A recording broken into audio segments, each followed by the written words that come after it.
కేంద్ర ప్రభుత్వము భారతరత్న అవార్డు ప్రకటించడము గ్రామ వాసులుగా మాకు చాలా సంతోషంగా ఉంది.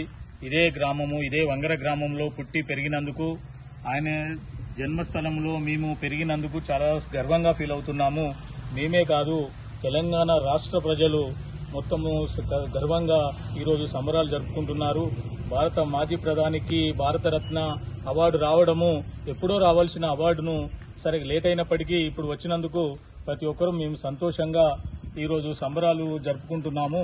ప్రస్తుతము వంగర గ్రామంలోని పివి నరసింహారావు గారి సొంత ఇంటిలో ఈరోజు మేము ఈ వేడుక జరుపుకోవడానికి వచ్చాము. ఇక్కడే ఉన్నాము. మాకు ఈ వేడుకలో చాలా సంతోషంగా ఉంది. ఈరోజు పివి నరసింహారావు గారి ఇంట్లో ఈరోజు మేము గడిపిన క్షణాలు, గతంలో మేము అతనితో జరిపిన సన్నివేశాలు, అతనితో మా గ్రాండ్ ఫాదర్ గాని మేము గాని పివి నరసింహారావు ప్రధానమంత్రిగా ఉన్నప్పటికి కూడా, అక్కడికి వెళ్లినప్పటికి కూడా, అక్కడ కూడా అంత బిజీ షెడ్యూల్లో కూడా మాకు టైం ఇచ్చి మాతో గడిపి మాతో మాట్లాడినందుకు అతనికి మాకు పివి నరసింహారావుకు ఉన్న అనుబంధాన్ని గుర్తు చేసుకుంటే కళ్ళు చెమర్చుతున్నాయి. ఈరోజు చాలా సగర్వంగా ఫీల్ అవుతున్నాము.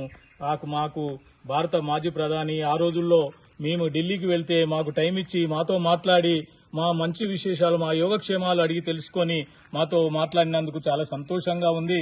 ఈరోజు ఈ సంబరాలు జరుపుకోవడానికి మేము ప్రతి సంవత్సరము జన్మల మా పివి నరసింహారావును గుర్తుపెట్టుకుని మేము ప్రతి సంవత్సరము ఈ భారతరత్న అవార్డు వచ్చిన సందర్భంగా సంతోషం జరుపుకోవడమే కాకుండా ప్రతి సంవత్సరం ఈ సంబరాలు జరుపుకుంటామని. ఇన్ని సంవత్సరాలకైనా కూడా లేట్ అయినా కూడా చాలా పేరు ప్రఖ్యాతలు ఉన్నటువంటి అవార్డును ఇవ్వడము పివి గారికి మాకు చాలా ఆనందంగా ఉంది. రెండు తెలుగు రాష్ట్రాలలో, దేశంలో, ప్రపంచంలో గాని ప్రజలందరూ కూడా హర్షించదగ్గ విషయంగా భావిస్తున్నాము.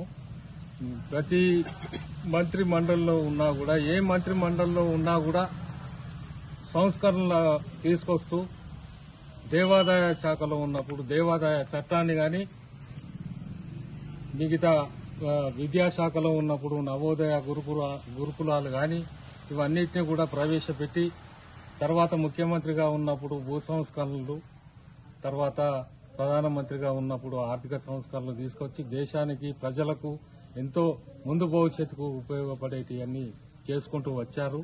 వారు ఎప్పుడు ప్రజల కోసం ఆలోచించిన వారే. అపర చాణక్యుడు, 14 భాషలు వచ్చిన మేధావి, ఏ భాషలోనైనా అనర్గళంగా మాట్లాడేవారు. కవితలు గాని ఏవైనా కూడా ఆయనకు వెన్నతో పెట్టిన విద్య. అపర చాణక్యుడు, మౌనమునిగా పేరుగాంచారు. ఆయన మౌనంగా ఉన్నా కూడా ప్రజల కోసం ఏం చేయాలి అని అనుకున్నాడో అదే చేసుకుంటూ పోయారు. అతనికి రాజకీయాలలో వర్గాలు గాని ఎలాంటి లేకుండా ఆయన ప్రజల కోసమే కష్టపడి ఆయన జీవిత కాలం మొత్తం ప్రజల కోసమే ఆయన ఉన్నారనటానికి ఇదే నిదర్శనం. వంగర గ్రామ నివాసిని, భారత ప్రధాని, కీర్తిశేషులైనటువంటి పివి నరసింహారావు గారికి భారతరత్న ఇంతకు పూర్వమే ఇవ్వాల్సి ఉంది. కానీ ఆలస్యంగానైనా నరేంద్ర మోడీ గారి ప్రభుత్వం భారతరత్న ప్రకటించమనేది మా వంగర గ్రామానికి చాలా సంతోషకరమైన విషయము.